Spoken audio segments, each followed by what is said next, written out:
आज के इस लेक्चर में हम लोग एमडीकैट न्यूक्लियर फिजिक्स के कुछ ऐसे मल्टीपल चॉइस क्वेश्चन डिस्कस करेंगे जो पिछले सालों में एमडीकैट के पेपर्स में आ चुके हैं।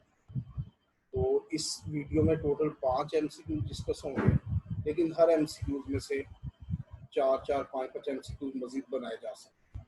वो साथ साथ आपसे शेयर करूँगा और आपसे रिक्वेस्ट है कि अपना एक रजिस्टर बनाएं, इन एमसीक्यूज को यहाँ से देख कर वहाँ नोट करते रहें। इस तरह ये आपके नोट्स भी बनते रहेंगे। जी, सबसे पहले the number of isotopes of neon gas are a option 1, b option 2, c option 3, d option 4।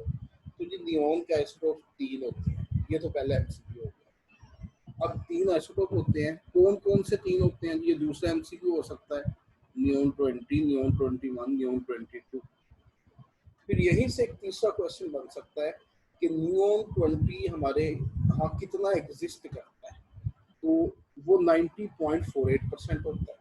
फिर चौथा एमसीक्यू हो सकता है नियोन 21 कितना एग्जिस्ट करता है? वो 0.27% हो सकता है। फिर इसी क्वेश्चन से पांचवा एमसीक्यू बन सकता है कि नियोन 22 कितना एग्जिस्ट करता है? वो 9.25% एग्जिस्ट कर सकता है। तो 5 एमसीक्यू को हम लोगों ने यहाँ से बना दिए। अब छठा एमसीक्यू भी बन सकता है कि सबसे ज्यादा कौन सा आइसोटोप एग्जिस्ट करता है? तो आपके सामने लिखा है 90.48%।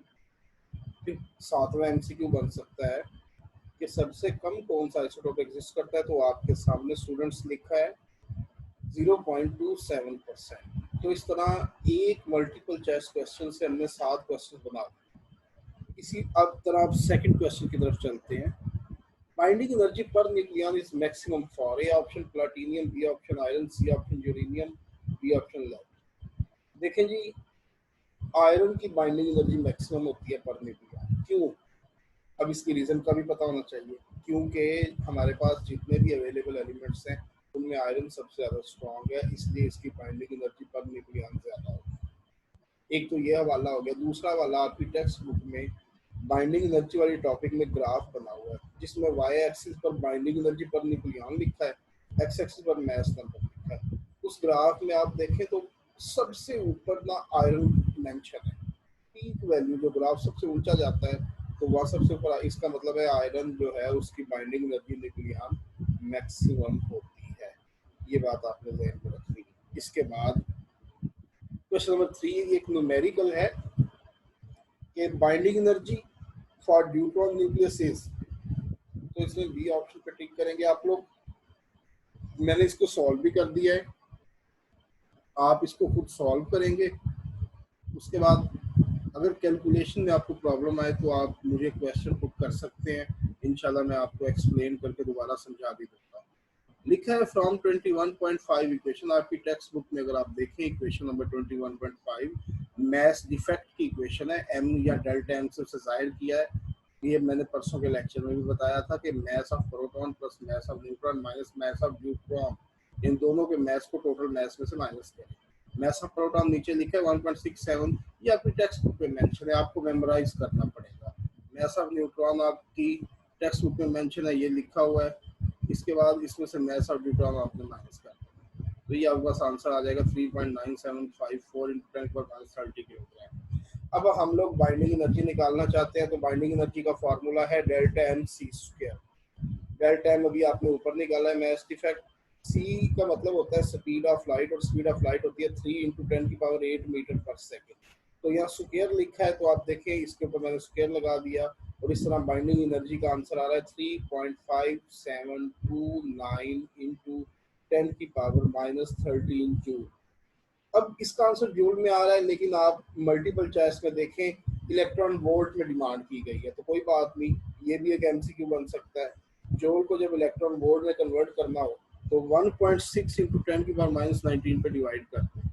जब ये डिवाइड करेंगे तो नीचे आंसर आ जाएगा 2.33 इंटू 10⁻6 इलेक्ट्रॉन वोल्ट। 10⁻6 मेगा को कहते हैं, तो इसका मतलब है आंसर है 2.33 into 10⁻6 mega electron into 2.33 mega electron volt.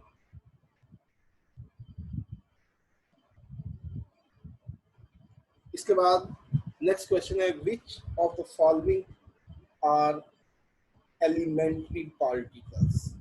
कुछ पार्टिकल डिस्कस किए गए हैं, प्रोटॉन है, न्यूट्रॉन है, फोटोन है और मिजॉन है। इसमें एलिमेंट्री कौन सा है जी? इसमें फोटोन एलिमेंट्री पार्टिकल है। फिर इसकी वजह क्या है जी? क्योंकि ये टूट नहीं सकता, इट इज इनडिविजिबल, इसको फर्दर डिवाइड नहीं किया जा सकता। तो इसका मतलब जिस जिस जिस बेचारे को आप तोड़ ही नहीं सकते, जिसमें से कुछ निकलना ही नहीं है, तो वो फिर एलिमेंट्री पार्टिकल ही हुआ ना। जैसे प्रोटॉन के अंदर तो क्वार्क होते हैं, न्यूट्रॉन में भी क्वार्क होते हैं, लेकिन प्रोटॉन हमारा एलिमेंट्री पार्टिकल है। इसके बाद नेक्स्ट क्वेश्चन स्टूडेंट्स, क्वेश्चन है two down and one up quark makes, यानी दो डाउन क्वार्क और एक अप क्वार्क मिले तो क्या बनता है जी? न्यूट्रॉन बनता है। अगर आप चैप्टर नंबर 21 लास्ट पेज को स्टडी करें, लेफ्ट साइड पर एक टेबल बना हुआ है, उसमें लिखा हुआ है कि there are 7 types of quark, quark 7 किस्म के उस टेबल में लिखे हुए हैं। तो उनमें एक अप होता है, एक डाउन होता है, एक टॉप होता है, एक बॉटम होता है, एक स्ट्रेंज होता है, एक ट्राम होता है, ये वहां लिखे हुए हैं। तो वो जो दो डाउन क्वार्क्स हैं और एक अप क्वार्क जब मिलते हैं तो फिर प्रोटॉन बनता है। इसका मतलब प्रोटॉन क्वार्क्स के मिलने से बनता है, सॉरी न्यूट्रॉन, दो डाउन क्वार्क्स और एक अप क्वार्क बनेगा तो न्यूट्रॉन मिलेगा। इसी तरह प्रोटॉन भी क्वार्क्स के मिलने से बनता है, वहां आप देखेंगे इंशाल्लाह कल के लेक्चर में मजीद इसके एमसीक्यू डिस्कस करेंगे। अब क्वेश्चन ये है कि इसमें बी पार्ट ठीक क्यों है? न्यूट्रॉन पर देखें कोई चार्ज नहीं होता और दो डाउन क्वार्क है, एक डाउन क्वार्क पर चार्ज होता है -1/3, तो दो डाउन क्वार्क पर चार्ज -1/3 -1/3 होगा। ये सबसे आखिरी लाइन में लिखा हुआ है। और आप पर चार्ज होता है 2/3, ये भी आपकी टेक्स्ट बुक में लिखा हुआ है। 2/3 -1/3 -1/3 आंसर 0। इसका मतलब है न्यूट्रॉन पर कोई चार्ज नहीं होता, न्यूट्रल होता है, इसलिए न्यूट्रॉन पर टिक करेगा। अब स्टूडेंट्स देखें, यहाँ पहला मल्टीपल चॉइस क्वेश्चन है कि कितने क्वार्क्स मिलकर न्यूट्रॉन बनाते हैं।